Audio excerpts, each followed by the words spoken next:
Si hay algo de lo que podemos estar seguros en esta mañana, es que todos los creyentes que se encuentran aquí en este lugar desean ver cambios graduales y permanentes en sus vidas.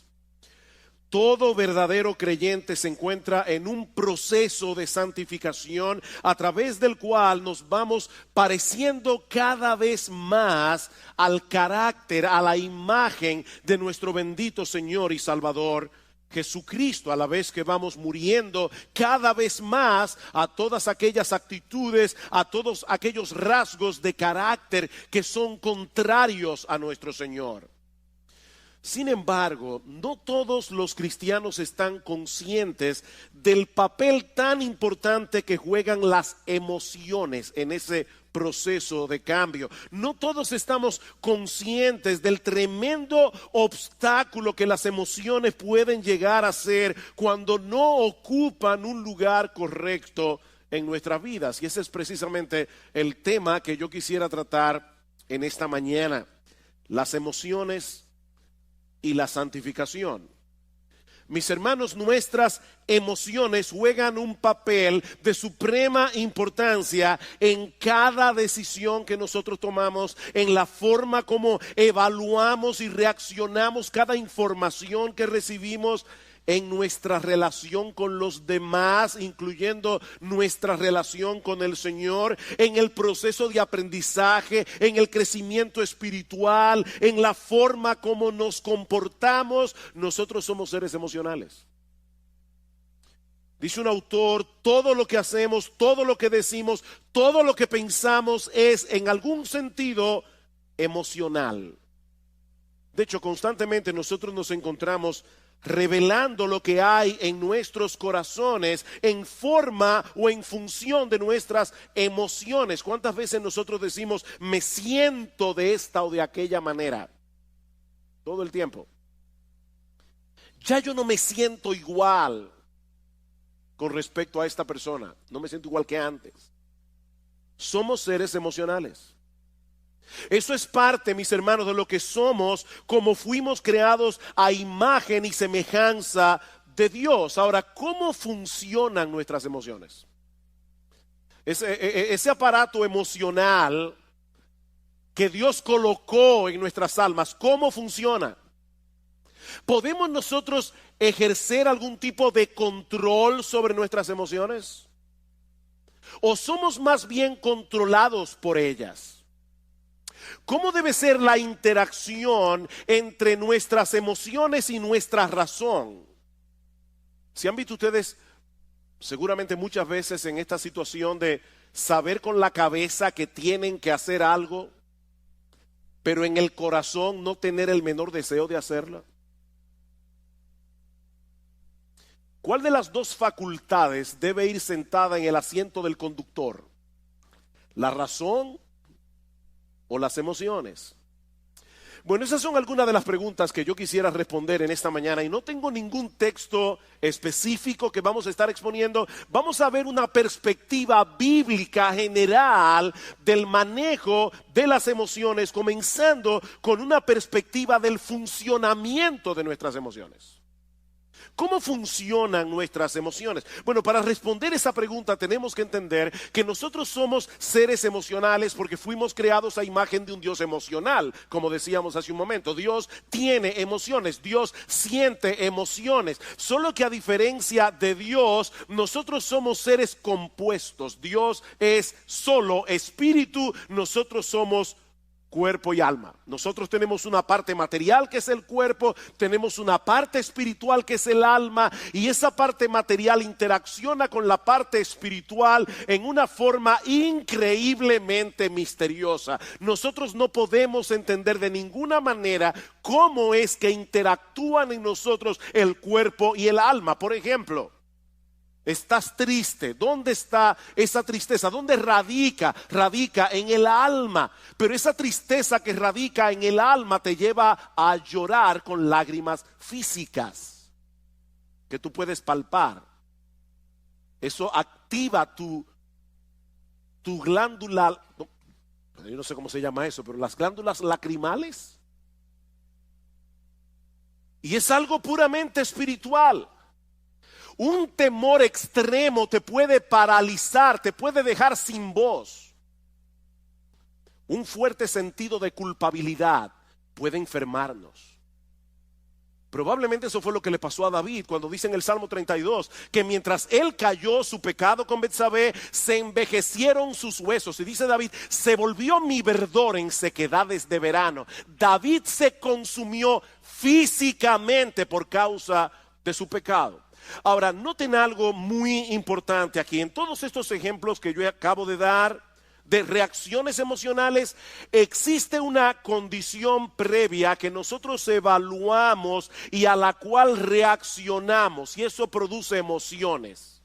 En otras palabras, nuestras emociones tienen una estrecha relación con nuestra percepción o con nuestra evaluación de las cosas. Esa percepción puede ser real, puede no ser real, pero el hecho de que nosotros percibamos la realidad de cierta manera es lo que produce en nosotros una reacción emocional. Por ejemplo, el sufrimiento del Señor Jesucristo en el huerto de Getsemaní era real, causado por la perspectiva de un dolor real. El Señor sabía que unas horas más tarde Él iba a estar colgado de una cruz e iba a recibir sobre sí todo el peso de la ira de Dios por causa de nuestros pecados. ¿Qué produjo eso en el Señor? Mi alma está muy triste hasta la muerte, dijo Cristo. La perspectiva de ese dolor, que era real, produjo en el Señor una reacción emocional. Ahora, puede darse el caso de una persona que experimenta una agonía real en su corazón ante la perspectiva de un problema irreal. La Biblia dice, no os afanéis por el día de mañana. ¿Cuántas personas están esperando un problema que nunca llega, pero lo sufren como si fuera real? Aquí tenemos una agonía real producida por una cosa irreal. De manera que las emociones, mis amados hermanos, no se producen en nosotros porque sí. Nuestras emociones no son meras reacciones químicas, como dicen algunos, sobre las cuales no tenemos ningún control. Nuestras emociones se producen como resultado de nuestra percepción o evaluación de las cosas. Por eso alguien ha dicho muy atinadamente que nuestras emociones revelan nuestras creencias y revelan nuestros valores. Nuestras emociones revelan nuestras creencias, revelan nuestros valores. Yo no tengo temor de perder aquello que a mis ojos tiene poco o ningún valor. Eso no me causa tristeza. Así que aquello que te causa una profunda tristeza es lo que revela dónde están tus valores. ¿Qué es lo que tú colocas por encima de lo demás? Yo no me airo por lo que no me importa. Las emociones siempre tienen un objeto en la mira que a nuestros ojos posee algún valor. Brian Borgman dice, por ejemplo, pensar en la ira no produce ira. Vamos a suponer que usted está en la universidad, están dando una clase sobre la ira. Eso no produce ira. Pero pensar en el aborto sí lo produce. ¿Se dan cuenta? Pensar en la ira no produce ira. Pensar en la injusticia del aborto sí produce ira, o debería producir ira. Ahora, por supuesto, eso no significa que antes de experimentar una emoción nos detenemos a evaluar conscientemente lo que está sucediendo a nuestro alrededor para luego reaccionar. Eso es algo que ocurre de manera instantánea. Por ejemplo, si en medio de la noche, a las 3 de la mañana, tú estás profundamente dormido, escuchas un ruido atronador en la sala de tu casa, lo más natural es que sientas temor inmediatamente, aunque tú no tengas ni idea de lo que produjo ese ruido. Ese temor se produce por la percepción de que puedes estar en peligro. No es necesario que el peligro sea real. Tal vez fue que se cayó una lámpara, el gato la tumbó. Puede ser que no haya un ladrón en la casa. El peligro no es real. pero basta con que tengamos la percepción de que podemos sufrir algún tipo de daño y eso va a disparar en nosotros la emoción del temor. Y lo mismo ocurre a la inversa. Un individuo puede estar tan seguro de que van a darle un aumento de sueldo que él ya lo está disfrutando sin tenerlo en la mano, aunque al otro día lo boten de la empresa. Y eso lamentablemente pasa muchas veces. O puede suceder que un individuo esté tan seguro de que la muchacha que le gusta le va a decir que sí, que él ya está experimentando la emoción de la boda. Pero resulta que ella le dice que no. Es así como funcionan nuestras emociones.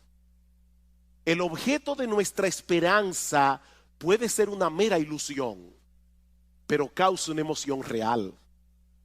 Ustedes recuerdan, luego de la victoria de Saúl contra el pueblo de Amalek, que Samuel mandó a llamar al rey Agag, a quien Saúl le había perdonado la vida, a pesar de que Dios le había dicho explícitamente que lo matara. Dice la Biblia en 1 de Samuel capítulo 15 versículo 32, que Agag vino delante de Samuel alegremente, pensando dentro de sí que el peligro había pasado.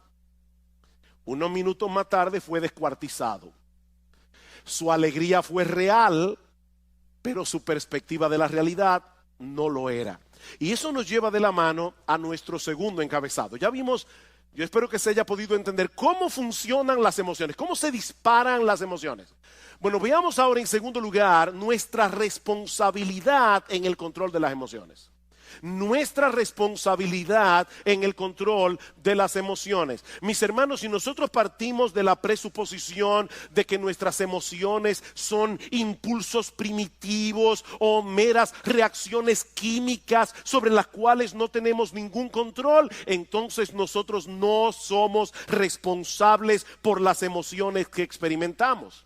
Sin embargo, es interesante notar que en la Biblia Dios nos da órdenes muy precisas con respecto a las emociones que nosotros deberíamos sentir con respecto a ciertas cosas. Dios nos da órdenes emocionales. Por ejemplo, en Deuteronomio capítulo 6, versículo 5. Dice que nosotros debemos amar a Dios. ¿Cómo? Con todo nuestro corazón, con toda nuestra alma, con todas nuestras fuerzas. Ese es un deber que Dios impone sobre el hombre. Y eso no solo incluye nuestra voluntad, eso incluye nuestras emociones. Mis hermanos, lo que Él espera de nosotros no es una obediencia fría, formalista, mecánica a sus mandamientos. Lo que Dios espera de nosotros no es una ortodoxia fría. Lo que Dios espera de nosotros es que le amemos, que le adoremos, que le alabemos, que le sirvamos con todo nuestro ser. Y eso incluye nuestro intelecto, incluye nuestra voluntad e incluye nuestras emociones. ¿Qué dice el Salmo 100? Cantad alegres a Dios, habitantes de toda la tierra. Venid ante su presencia con regocijo. Nosotros debemos venir a la casa de Dios, debemos venir a encontrarnos con el pueblo de Dios y sobre todas las cosas debemos venir a la presencia de Dios con una expectativa de alegría. Ahora ya yo me imagino a algunos aquí pensando: pastor, pero es que yo no puedo darle una orden a mis emociones para sentir ciertas cosas o para dejar de sentir otras cosas. ¿Cómo yo hago eso? Y eso es verdad, en parte. Yo no puedo decirme a mí mismo, si estoy, ¿verdad?, frío, apático, y voy a la iglesia, vengo para la iglesia, yo no puedo decirme a mí mismo: voy a tener gozo, voy a tener gozo, voy a tener gozo. De paso, eso suele matar el gozo. Cuando tú te levantas por la mañana y dices: yo tengo que tener gozo, eso no te va a producir gozo. Ahora, ¿noten algo interesante en ese texto de Deuteronomio 6 que yo acabo de citar? Dice el Señor, amarás, ¿verdad? Amarás al Señor tu Dios con todo tu corazón, con toda tu alma, con toda tu mente. Y luego el pasaje continúa diciendo, y estas palabras que yo te mando hoy estarán sobre tu corazón, y las repetirás a tus hijos, y hablarás sobre ellas estando en tu casa y andando por el camino y al acostarte y cuando te levantes, y las atarás como una señal en tu mano y estarán como frontales entre tus ojos, y las escribirás en los postes de tu casa y en tus puertas. En otras palabras, ese amor de Dios se nutre del conocimiento que nosotros obtenemos acerca de Dios por medio de su revelación.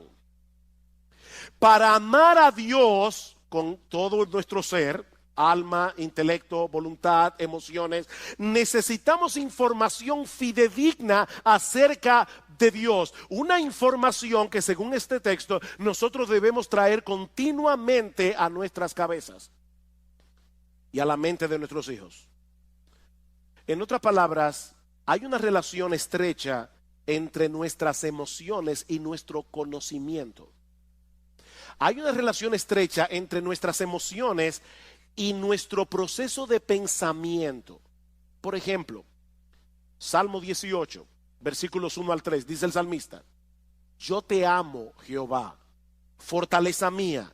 Jehová, roca mía y castillo mío, mi libertador, Dios mío, fortaleza mía, en él confiaré, mi escudo y la fuerza de mi salvación, mi alto refugio. Invocaré a Jehová, quien es digno de ser alabado, y seré salvo de mis enemigos. Estas expresiones de amor de parte del salmista surgieron de una percepción adecuada de Dios, fruto de la percepción y del conocimiento verdadero que el salmista tenía acerca de Dios. Dios es un refugio, Dios es un castillo en el cual podemos escondernos en tiempos de aflicción. Y lo mismo podemos decir acerca del amor al prójimo. Los dos mandamientos más importantes son: amarás al Señor tu Dios y al prójimo como a ti mismo.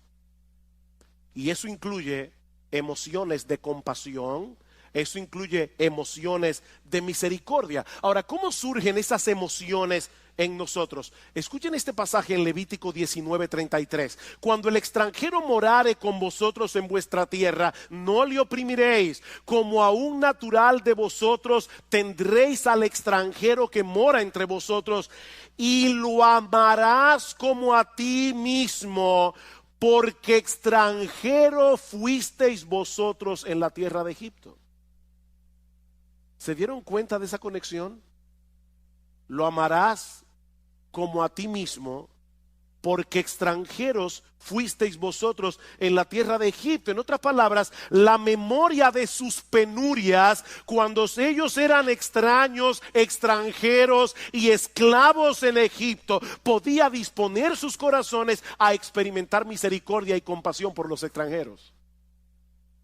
El hecho de ponernos conscientemente en el lugar del que sufre es una forma de cultivar algunas emociones que generalmente acompañan un amor genuino al prójimo. ¿Saben cuál es nuestro problema? Nosotros vivimos tan centrados en nuestro pequeño mundo, en nuestro pequeño reino, que no nos ponemos en el lugar de los demás y consecuentemente no sentimos las emociones que deberíamos sentir asociadas con el amor al prójimo. Somos demasiado egocéntricos. Así que, hermanos, nosotros somos responsables por el cultivo de emociones piadosas. Somos responsables. En Romanos capítulo 12 el apóstol Pablo da una serie de mandatos. Y observen cómo cada uno de estos mandatos va conectado con nuestra vida emocional. El que preside debe hacerlo con solicitud. El que hace misericordia debe hacerlo ¿cómo? Con alegría. Debemos aborrecer lo malo, debemos seguir lo bueno. Amaos los unos a los otros con amor fraternal. En lo que se requiere diligencia, no debemos ser perezosos. Debemos ser fervientes en el espíritu. Debemos ser gozosos en la esperanza. Debemos ser sufridos en la tribulación. Emoción tras emoción tras emoción, conectado con nuestros deberes. La vida cristiana que es digna de Dios y de su agrado, mis amados hermanos, incluye un sano despertar de nuestras emociones. Y eso me lleva ahora a mi tercer y último encabezado. Ya vimos cómo funcionan las emociones, ya vimos la responsabilidad que tenemos de controlar nuestras emociones. Veamos ahora el papel que juega la verdad en el control de nuestras emociones. El papel que juega la verdad en el control de nuestras emociones. Ya hemos visto que las emociones tienen una estrecha relación con nuestro entendimiento, con nuestra evaluación de lo que percibimos. Por lo tanto, mis hermanos, los pensamientos con los que llenamos nuestras mentes, aquellos pensamientos que son el objeto de nuestra meditación, jugarán un papel de suprema importancia en las emociones que sentimos, para bien o para mal. Por eso Pablo dice en Romanos capítulo 12 que nosotros no debemos conformarnos a este siglo, sino que debemos ser transformados por medio de la renovación de nuestro entendimiento. El proceso de santificación en la vida cristiana tiene como centro operativo nuestro entendimiento, no nuestras emociones. ¿Oyeron eso, hermanos? El proceso de santificación tiene como centro operativo nuestro entendimiento, no las emociones. Nosotros llegamos a la vida cristiana con muchas mentiras en nuestras mentes que ahora deben ser gradualmente desplazadas por la luz de la verdad de Dios revelada en su palabra. Eran estas mentiras las que estaban detrás de todo comportamiento pecaminoso y de toda emoción pecaminosa. Vamos a Efesios capítulo 4, versículo 17.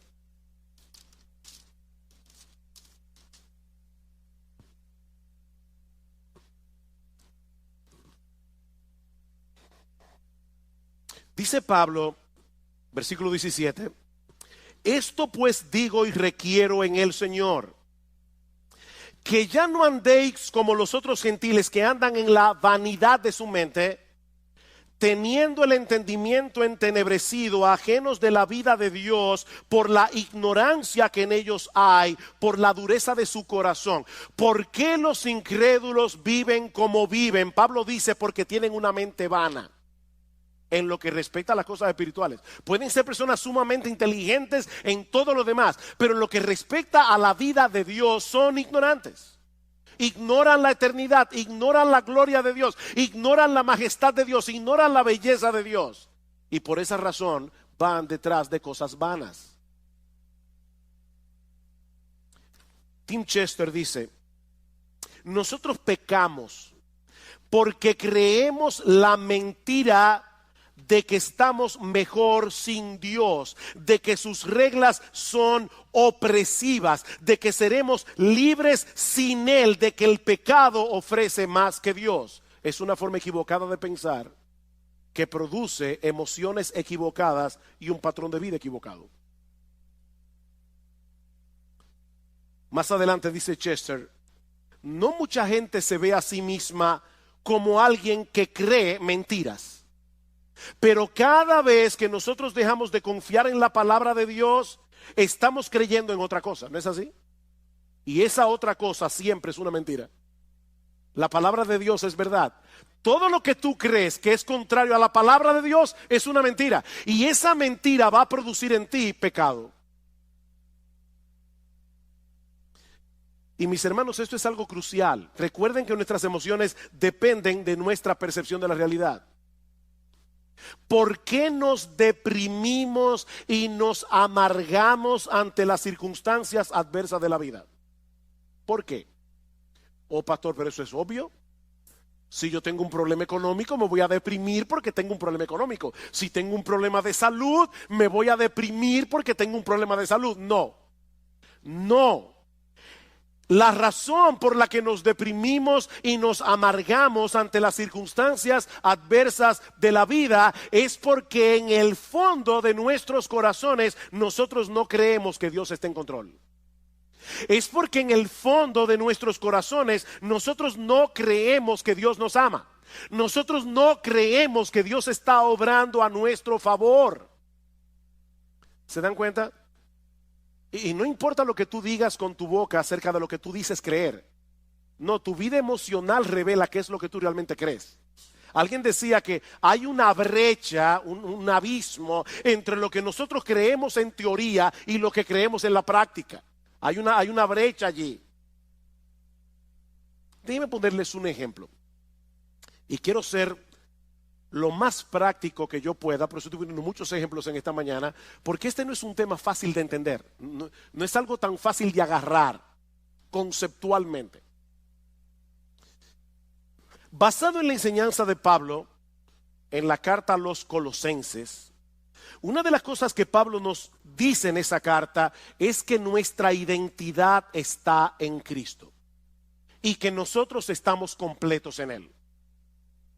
Colosenses capítulo 2, versículo 9 al 10. Eso quiere decir, mis amados hermanos, en términos bien prácticos, que nosotros no tenemos que tratar de probarle nada a nadie. Nosotros no tenemos que tratar de impresionar a nadie con nuestro desempeño, porque nuestra valía no depende de nosotros, depende únicamente de Cristo. Únicamente. De hecho, como decíamos cuando predicamos la serie de Colosenses, nosotros ni siquiera tenemos que tratar de impresionar a Dios, porque ya Jesús lo impresionó por nosotros. Ahora bien, un creyente puede estar aquí hoy en la mañana escuchando esto que yo acabo de decir como una declaración. Nuestra valía, nuestra identidad, todo está en Cristo. Nosotros estamos completos en Cristo. Un creyente puede estar aquí hoy, ahora mismo, en esta mañana, y estar asintiendo a esta enseñanza bíblica con todas sus fuerzas. Si nuestra identidad está en Cristo, o como dice Pablo en el capítulo 3 de Colosenses, nuestra vida está escondida en Él. Pero resulta que mañana, cuando este individuo que está aquí sentado hoy llega a su trabajo, le dan la información de que él ha sido despedido. Era un trabajo muy bien remunerado en una empresa muy reconocida. Ahora, esta persona tiene buenos ahorros, ha recibido una abundante remuneración por sus prestaciones laborales. Sin embargo, ahora se siente profundamente abatido, profundamente deprimido, porque en su mente él ha perdido su razón de ser en la vida. Antes él era alguien, porque él trabajaba en esta empresa tan reconocida. Pero ahora él se siente como un don nadie, más digno de compasión que de respeto. ¿Saben por qué? Porque en la mente de ese individuo, no importa la teología que él decía con la boca, en la mente de este individuo su identidad no depende de Cristo, depende de sus logros personales. Y eso le puede pasar a un padre. O sea, su identidad depende de que la gente lo reconozca como un buen padre. Una madre, su identidad depende de que la gente la reconozca como una buena madre. Y por supuesto, cuando sus hijos hacen una de las suyas, sobre todo públicamente, delante de todo el mundo, su universo se desmoronó, porque toda su identidad descansaba en esa identidad que esa persona había forjado. Ahora fíjense, este individuo que perdió el empleo, él sigue siendo cristiano, ¿verdad que sí? Él es creyente, solo que ahora es un creyente desempleado, de manera que su identidad primaria no ha cambiado, sigue siendo exactamente la misma. Él es un pecador salvado por gracia, justificado por la fe en la persona del Señor Jesucristo. El problema es que él todavía continúa sintiendo la necesidad de probar algo. No sé si se dan cuenta de lo que estoy tratando de explicar aquí. Él está tratando de probar algo, de justificarse ante los demás, o de justificarse ante sí mismo, cuando lo cierto es, mis amados hermanos, que nosotros no tenemos nada que probar. Cristo es nuestra identidad y eso no cambia con las circunstancias. ¿Ven ustedes, mis hermanos, cómo la mentira obra en nosotros? Así que si queremos ver cambios en nuestras vidas y llegar a ser emocionalmente estables, necesitamos que la verdad de Dios revelada en su palabra continúe desplazando las mentiras de nuestros corazones. Dice Tim Chester, la santificación consiste en hacer cada vez más pequeña la brecha que hay entre nuestra fe confesional y nuestra fe funcional. Nuestra fe confesional, lo que tú dices creer, tu teología, con lo que tú realmente crees en la práctica. Y más adelante, él añade, tratar de cambiar únicamente nuestra conducta no funciona, porque las mentiras que crearon esa conducta continúan allí todavía. Vamos al Salmo 119. Salmo 119. Ustedes conocen que este salmo tiene como tema central la palabra de Dios.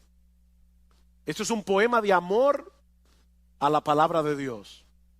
¿Qué dice el salmista en el Salmo 119? Versículo 25. Abatida hasta el polvo está mi alma. Vivifícame según tu palabra. ¿Qué puede sacarte de ese abatimiento? La verdad de la palabra de Dios. Versículo 28. Se deshace mi alma en ansiedad. ¿Qué debo hacer? ¿Tomar un ansiolítico? No, susténtame según tu palabra. Versículo 49. Acuérdate de la palabra dada a tu siervo, en la cual me has hecho esperar. Ella es mi consuelo en mi aflicción, porque tu dicho, lo que tú dices, Señor, que es la verdad verdadera, es lo que me ha vivificado. Versículo 92.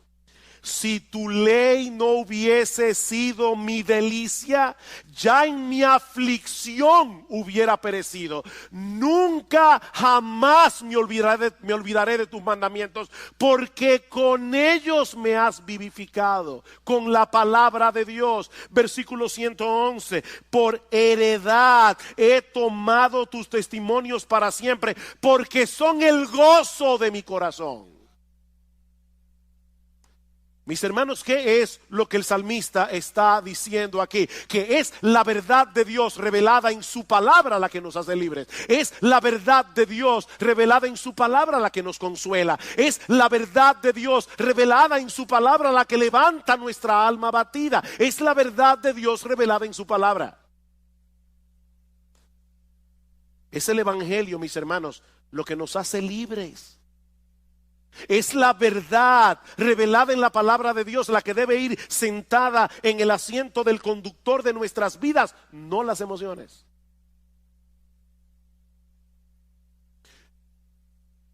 Imagínate que tú pecas contra Dios en cualquier cosa y tú sabes que pecaste. El Espíritu Santo te redarguye de pecado. Tú le pides perdón a Dios. Déjame hacerte una pregunta que quiero que respondas allí donde estás en tu corazón. ¿Cuántas veces tú has pecado contra Dios, le has pedido perdón por tus pecados y sigues sintiéndote culpable? ¿Cuántas veces? ¿Cuántas veces tú pecas contra Dios, pides perdón y todavía hay una voz dentro de ti que te dice, qué fácil? Después que hiciste lo que te dio la gana, ahora tú quieres venir delante de Dios para que te perdone. Aquí las emociones nos están traicionando. Porque la Biblia dice que si confesamos nuestros pecados, Él es fiel y justo para perdonar nuestros pecados y limpiarnos de toda maldad. ¿A quién tú le vas a creer? ¿A tu aparato emocional que te hace sentir no perdonado, o a la promesa de Dios de que si confesamos nuestros pecados, Él es fiel y justo para perdonar nuestros pecados y limpiarnos de toda maldad? La palabra de Dios está por encima de nuestras emociones. Es que Dios ha dicho claramente que Él nos perdona cuando nosotros confesamos nuestros pecados. No debemos sentar las emociones en el asiento del conductor. Mis hermanos, si no nos mantenemos predicándonos a nosotros mismos estas verdades, no vamos a poder mantener un saludable control de nuestra vida emocional. Salmo 103, versículo 2. Estaba leyendo este salmo ayer. Bendice, alma mía, a Jehová, y bendiga todo mi ser su santo nombre. Bendice, alma mía, a Jehová, y no olvides ninguno de sus beneficios. Él es quien perdona todas tus iniquidades. Él es el que sana todas tus dolencias. Él es el que perdona todas tus iniquidades.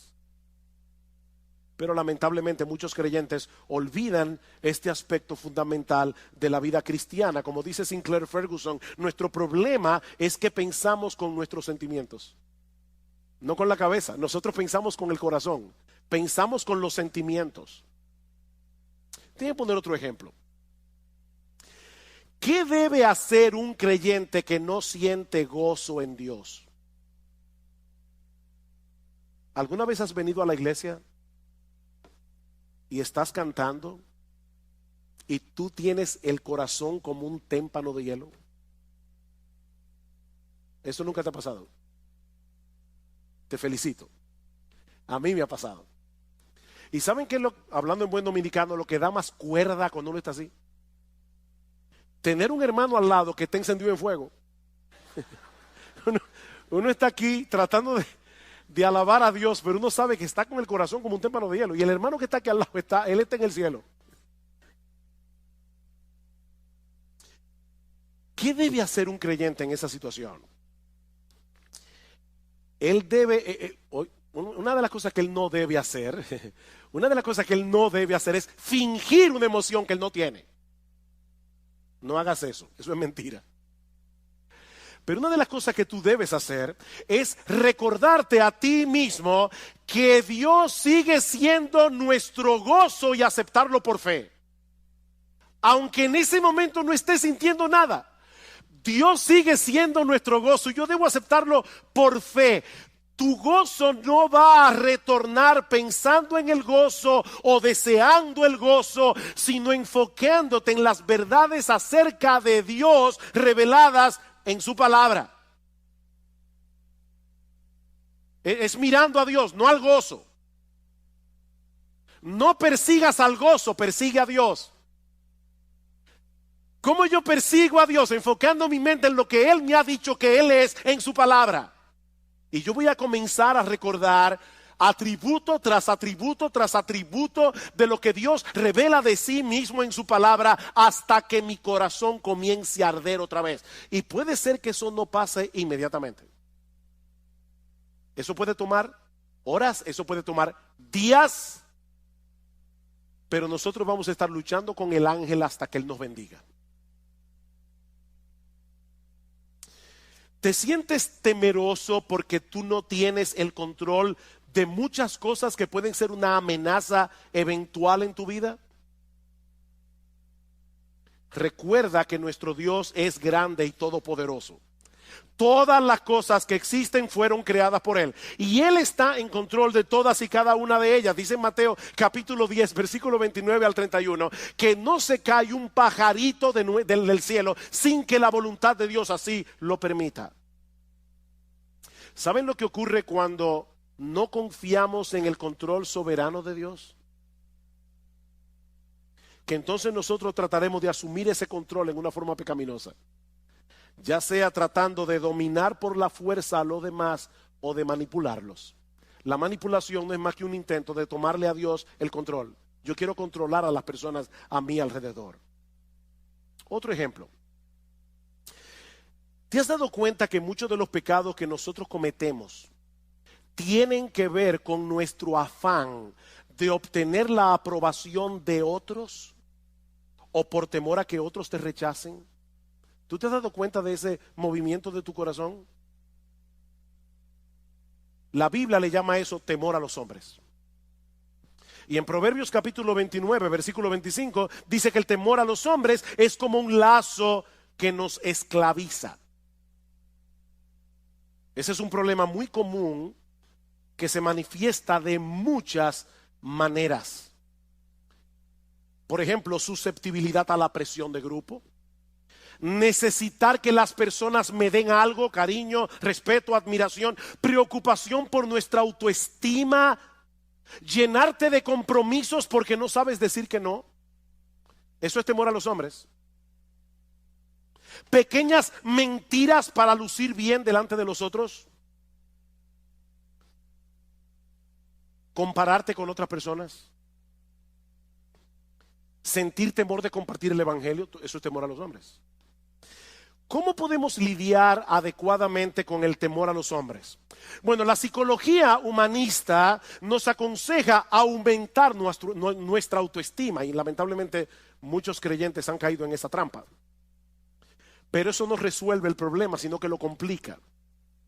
Porque en realidad la baja autoestima no es otra cosa que una elevada autoestima disfrazada. ¿Tú oíste eso? La baja autoestima es una elevada autoestima disfrazada.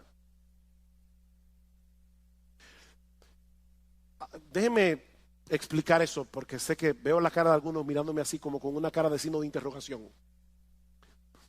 Una persona puede ser muy tímida, le da temor abrir la boca, y algunos dicen es que el pobre tiene una baja autoestima. No. La razón por la que él o ella es tímido es porque se estima tanto que él tiene miedo de abrir la boca y confirmar ante los demás que es un tonto.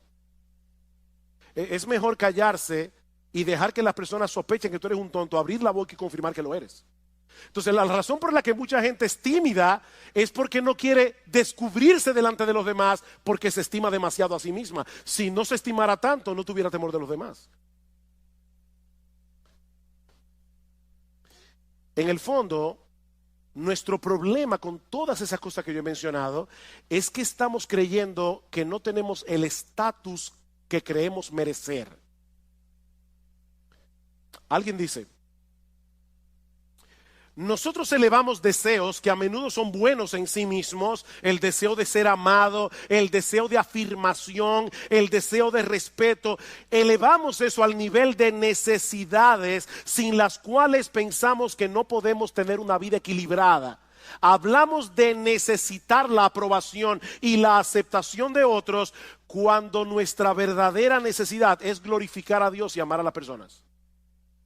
Esa es tu verdadera necesidad, glorificar a Dios, no que la gente viva para ti. ¿Cuál es el remedio para el temor a los hombres? El temor a Dios. El temor a Dios. Él es grande, Él es glorioso, Él es digno de admiración, Él es digno de temor reverente, Él es digno de adoración. Medita a menudo en su gloria, su grandeza, su justicia, su santidad, su amor, su poder, su esplendor, su belleza, su gracia, su misericordia, su compasión, y tú vas a ver cómo el temor a los hombres comienza a desvanecerse en tu corazón. Salmo 27. Salmo 27, versículo 1. Jehová es mi luz y mi salvación, ¿de quién temeré? Jehová es mi luz y mi salvación, ¿de quién temeré? Jehová es la fortaleza de mi vida, ¿de quién he de atemorizarme? Cuando se juntaron contra mí los malignos, mis angustiadores y mis enemigos para comer mis carnes, ellos cayeron y tropezaron. Aunque un ejército acampe contra mí, no temerá mi corazón. Aunque contra mí se levante guerra, yo estaré confiado. ¿Por qué? Porque Jehová es mi luz y mi salvación. Imagínate ese Dios al lado de la persona a la que tú le temes, y lo vas a ver como una pulga. ¿Te sientes atraído por las cosas de este mundo? Y se te está haciendo difícil decir que no a esas cosas porque te prometen emociones como deleites, placer, alegría. Una vez más, mis amados hermanos, la respuesta de la Biblia no es escoger entre un santo aburrimiento y un pecado entretenido. No. La Biblia nos invita más bien a buscar ese deleite, ese placer, esa alegría en el único lugar donde realmente puede ser hallado, en Dios mismo. En Dios mismo. ¿Recuerdan ustedes lo que Cristo le dijo a la mujer samaritana? El que bebiere de esta agua volverá a tener sed, mas el que bebiere del agua que yo le daré no tendrá sed jamás, sino que será en él una fuente de agua que salte para vida eterna. ¿Qué es esa fuente de agua? ¿Saben qué es esa fuente de agua? Dios mismo. Es el Espíritu Santo morando en nuestro interior. ¿Y cómo lo sabemos? Porque más adelante en Juan capítulo 7, versículo 37 al 38, escuchen lo que dice el Señor Jesucristo. En el último y gran día de la fiesta, Jesús se puso en pie y alzó la voz diciendo: si alguno tiene sed, venga a mí y beba. El que cree en mí, como dice la Escritura, de su interior correrán ríos de agua viva. ¿Qué le dijo a la samaritana? El que bebiere de esta agua volverá a tener sed. El que bebiera del agua que yo le daré no tendrá sed jamás, sino que será en él una fuente de agua que salte para vida eterna. ¿Cuál es esa fuente de agua? Versículo 39. Esto dijo del Espíritu que habrían de recibir los que creyesen en él. Es Dios por su Espíritu morando en nuestro corazón. Es una fuente de agua que salta para vida eterna.